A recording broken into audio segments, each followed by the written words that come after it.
नमस्कार दोस्तों, आज हम देखेंगे भाषा शिक्षण में श्रवण कौशल, लिसनिंग स्किल। भाषा शिक्षण में प्राय 4 तरह के कौशल आता है आपका। एक श्रवण कौशल, दूसरा वाचन कौशल, तीसरा पठन कौशल, चौथा लेखन कौशल। तो आज हम देखेंगे श्रवण कौशल को।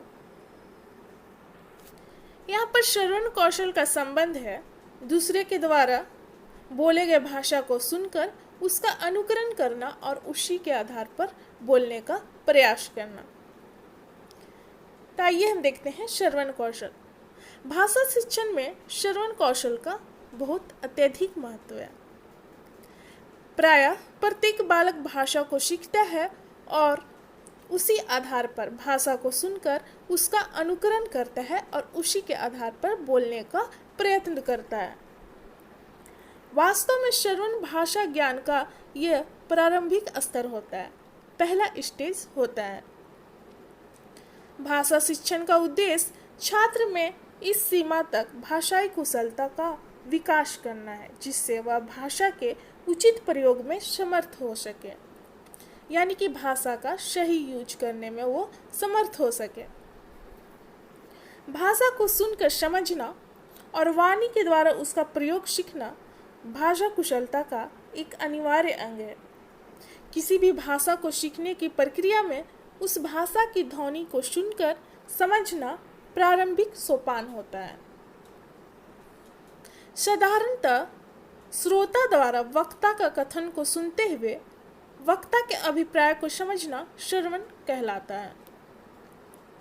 यानी श्रोता का यहाँ पर संबंध हुआ सुनने वाला और वक्ता का संबंध हुआ बोलने वाला। सुनकर बोलना और उसे सीखना ही श्रवण कहलाता है आपका। यहाँ पर श्रवण कौशल का अर्थ है भाषा की उच्चारित ध्वनि को सुनना, फिर उसके बाद समझना और उसके बाद उसका स्मरण रखना। अन्य भाषा की ध्वनि को सुनना तथा उनके अंतर को पहचानना विशिष्ट कुशलता है। भाषा शिक्षण में श्रवण कौशल का महत्व विशेष रूप से माना गया है। इसके अंतर्गत ध्वनि को पहचानने के साथ साथ अध्ययनकर्ता से यह भी अपेक्षा की जाती है कि वह भाषा में प्रयुक्त अनुतान और बलाघात आदि को पहचानने की योग्यता भी विकसित कर लेगा।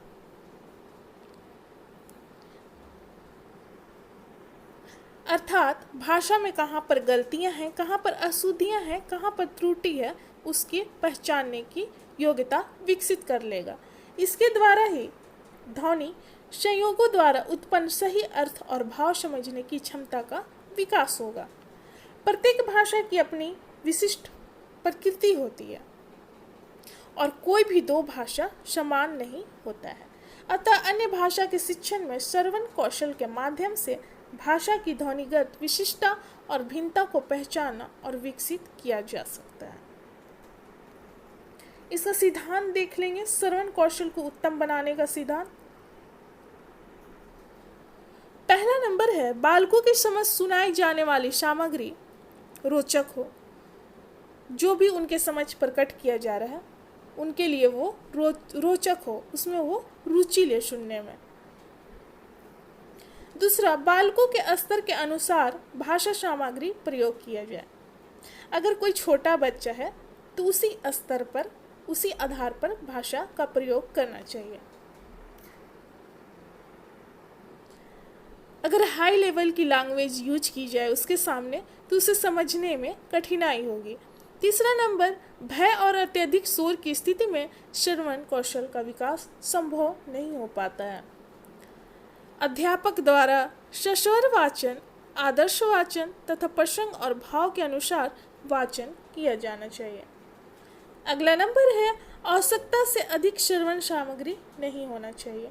किसी चीज़ का लिमिट होता है, अगर आवश्यकता से अधिक उसका प्रयोग किया जाए तो वो व्यर्थ हो जाता है। श्रवण सामग्री एवं विषय वस्तु के संबंध में तर्कसंगत प्रश्नों का ही प्रयोग किया जाना चाहिए। श्रवण कौशल में दक्षता लाने के लिए पाठ सहगामी क्रियाओं का भी प्रयोग किया जाना चाहिए। श्रवण कौशल में बालक को कुशल बनाने के लिए अभ्यास क्रियाओं का भी सहारा लेना चाहिए, यानी कि उन्हें बार बार अभ्यास कराया जाना चाहिए, जिससे उन्हें सीखने में आसानी होगी। अभ्यास के द्वारा किसी भी चीज को सीखना आसान हो जाता है, क्योंकि वो चीज बार बार रिपीट होते रहता है। भाषा प्रयोगशाला के प्रयोग द्वारा भी इस कौशल में वृद्धि की जा सकती है। अब प्रकार देख लेते हैं। यहाँ पर 2 प्रकार आपका आ जाएगा।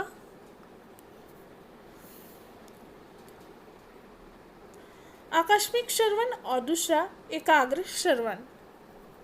तो आकस्मिक श्रवण देखते हैं। इसमें होता है कि बिना किसी विशेष प्रयोजन के सुना जाता है तो आकस्मिक श्रवण कहलाता है, यानी कि इसको सुनने के लिए कोई योजना नहीं बनाई जाती है। इस तरह के श्रवण में व्यक्ति ध्यान से नहीं सुनता किसी भी चीज़ को और सुनी हुई बात को याद भी नहीं रखता है। अगर वो किसी चीज़ को अगर ध्यान से नहीं सुनेगा तो उसे उस चीज़ लंबे समय तक उसे याद भी नहीं रहेगा। एकाग्र श्रवण में जब किसी जानकारी को प्राप्त करने के उद्देश्य से एकाग्रचित होकर सुना जाता है तो वह एकाग्र श्रवण कहलाता है, यानी कि किसी चीज़ को ध्यान से सुनना और उसमें उसे सुनने के लिए रुचि भी हो। ऐसी श्रवण प्रक्रिया में व्यक्ति बहुत ध्यान से श्रवण करता है और सुनी गई बातों को लंबे समय तक याद रखता है। अगर वो रुचि के अनुसार उस चीज़ को सुनेगा तो वो चीज़ किसी भी व्यक्ति को या बालक को लंबे समय तक याद रहता है। अब उद्देश्य देख लेते हैं।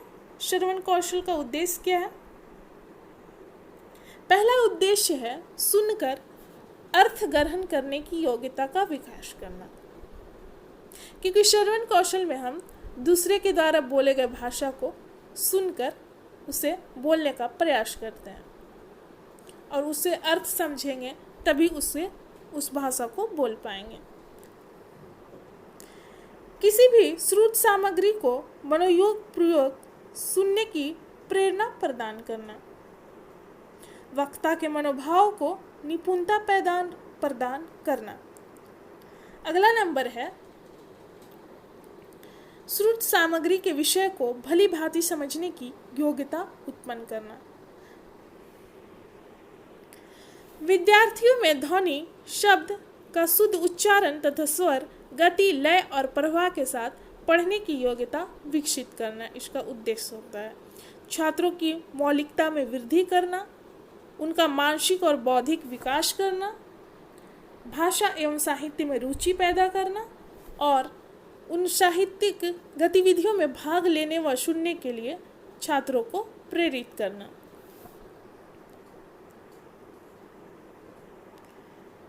अब महत्व देखेंगे, श्रवण कौशल का क्या महत्व है।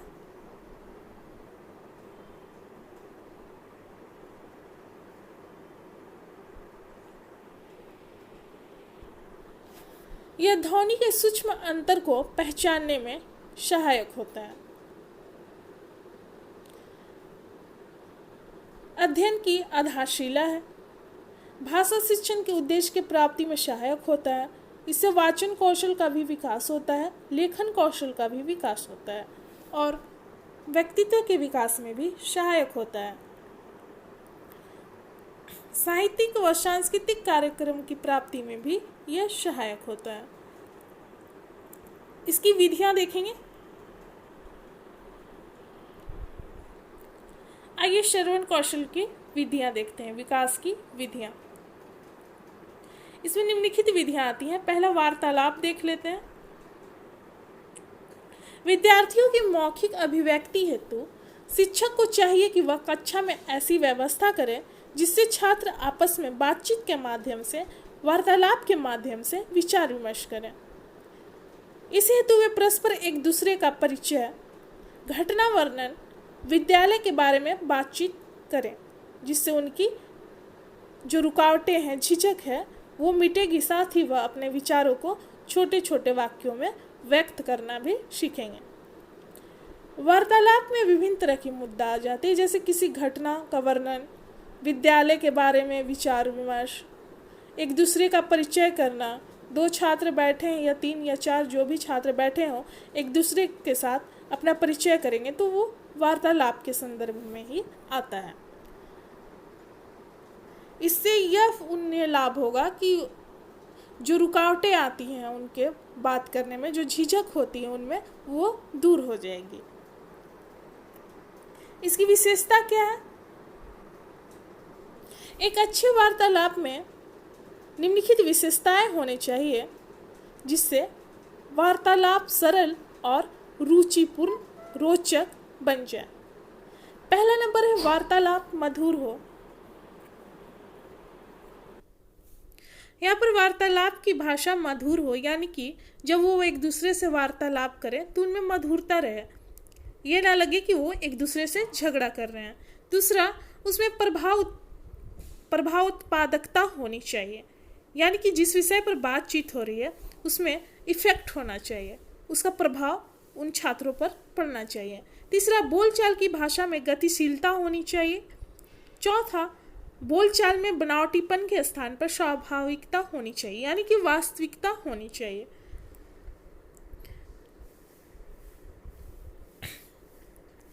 यथोचित हाव भाव हो उसमें, और बातचीत का तरीका शिष्टाचार युक्त हो, यानी कि आदर्श युक्त हो। भाव स्पष्ट हो वार्तालाप की। व्याकरण संबंधी शुद्धता होनी चाहिए, भाषा की शुद्धता होनी चाहिए, लैंग्वेज शुद्ध होनी चाहिए। साधन क्या है वार्तालाप के? चित्रों का भी प्रयोग करके, यानी कि चित्र को दिखाकर उस पर प्रश्न पूछते हुए वार्तालाप कराई जा।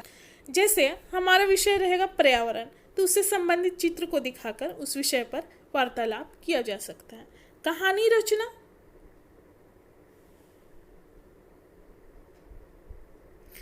बालक को छोटी कहानी सुनाकर उसकी पुनरावृत्ति कराई जा सकती है। अभिनय यानी नाटक, इसके द्वारा सीखने पर, अभिनय के द्वारा सीखने पर छात्र इस ज्ञान को लंबे समय तक याद रखते हैं। वाद विवाद की प्रतियोगिता आपका आ जाएगा।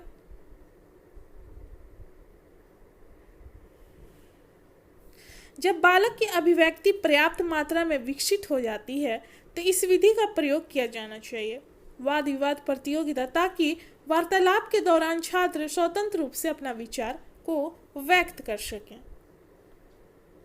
उसके बाद आपका आ जाता है दूसरा नंबर, वाक्य रचना।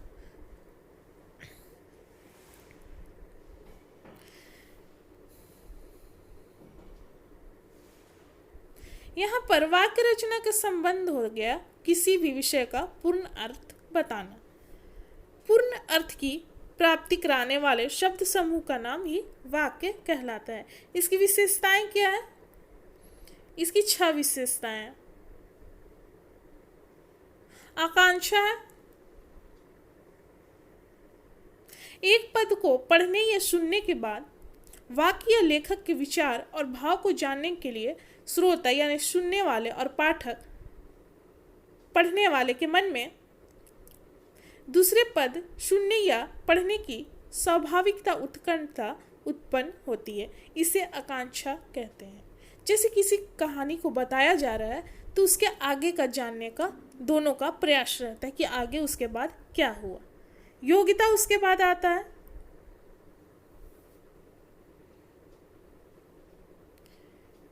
फिर उसके बाद आता है आपका शब्द क्रम। फिर उसके बाद आता है अस्पष्टता।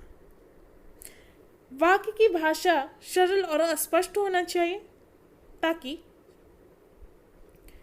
श्रोता और पाठक को दोनों अच्छे से उस वाक्य को प्रदर्शन या समझ सकें।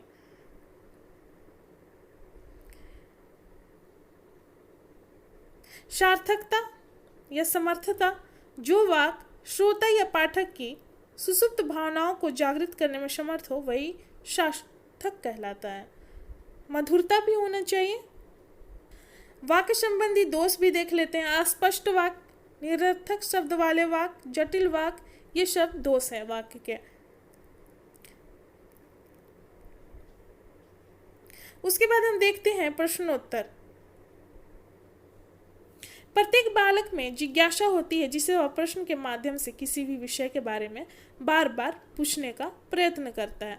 उसकी जिज्ञासा को शांत करने तथा ज्ञान देने की यह विधि प्रश्नोत्तर विधि कहलाती है। इसका आरंभ सुकरात को माना जाता है, सुकरात की देन माना जाता है, क्योंकि इस विधि की शुरुआत सुकरात के द्वारा ही किया गया था और इसी विधि का महत्व अभी भी है, वर्तमान में भी महत्व है शिक्षण प्रक्रिया में। इन छोटे छोटे प्रश्न के माध्यम से बालक को अनेक जानकारियां मिल जाती है, साथ ही उसे सोचने का अवसर भी मिलता है। जब उसके समझ प्रश्न प्रस्तुत किया जाता है तो उस पर विचार विमर्श सोचकर ही उसका उत्तर देता है। उसमें अपनी जिज्ञासा को भी क्रमबद्ध रूप में व्यक्त करने का आत्मविश्वास जागृत होती है। आरंभ में छोटी छोटी कक्षा में जहां बच्चों का अभिव्यक्ति पक्ष कमजोर होता है, वे सीधे सीधे या सुनी हुई बात को स्मरण रखकर नहीं कह पाते। ऐसे में चित्र की मदद से उससे प्रश्न का उत्तर जाना जा सकता है। उदाहरण देख लीजिए।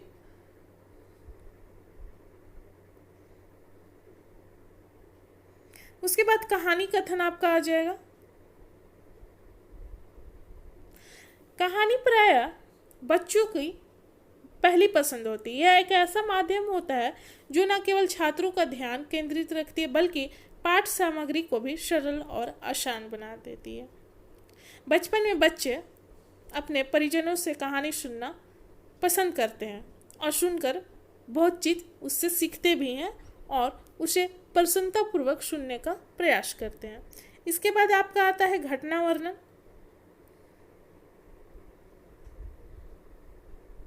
जीवन से संबंधित कोई घटना या आपके समझ जो भी घटना, आपके आंखों देखी कोई घटना का वर्णन सुनाकर जीवन में घटना के प्रभाव को दर्शाने के साथ साथ शब्दों में उस घटना की अभिव्यक्ति भी छात्र सीखता है। आप यहाँ पर पढ़ लीजिएगा, एग्जाम्पल भी है, यात्रा वर्णन भी है।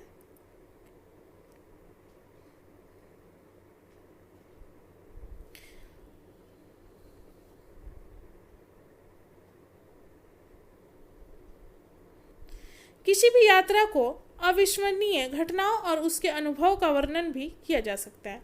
छोटी कक्षाओं की अपेक्षा बड़ी कक्षा के बच्चे अपनी यात्रा वृत्तांत को बेहतर सुना सकते हैं, क्योंकि छोटे बच्चे यात्रा की लंबी प्रक्रिया को याद रखने में असमर्थ रहते हैं, जबकि बड़े बच्चे जो रहते हैं उनको पूरी तरीके से वो घटना याद रहती है। इसे तो पूर्व में ही बच्चों की यात्रा वर्णन की रूपरेखा दी जा सकती है, जैसे यात्रा करने का विचार क्यों जागृत हुआ, किस प्रकार की क्या क्या तैयारियां की गई, यात्रा के लिए क्या साधन चुना गया, आदि चीजें हैं। इसके बाद आपका आता है काव्य पाठ।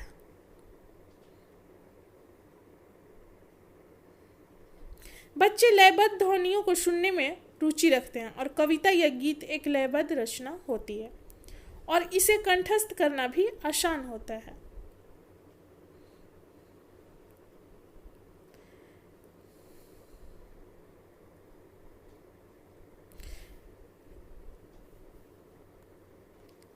अतः बच्चों को दैनिक जीवन से जुड़ी वस्तु पर कविता कहना या सुनना उन्हें अच्छा लगता है। आदि एग्जाम्पल है यहाँ पर।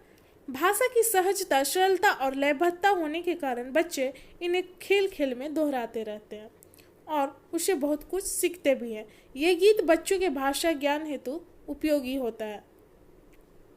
इससे उन्हें थकान भी महसूस नहीं होती और क्रम में भी, सीखने के क्रम में भी साथ में रोचकता रहती है, वो रुचि से उस विषय को सीखते हैं।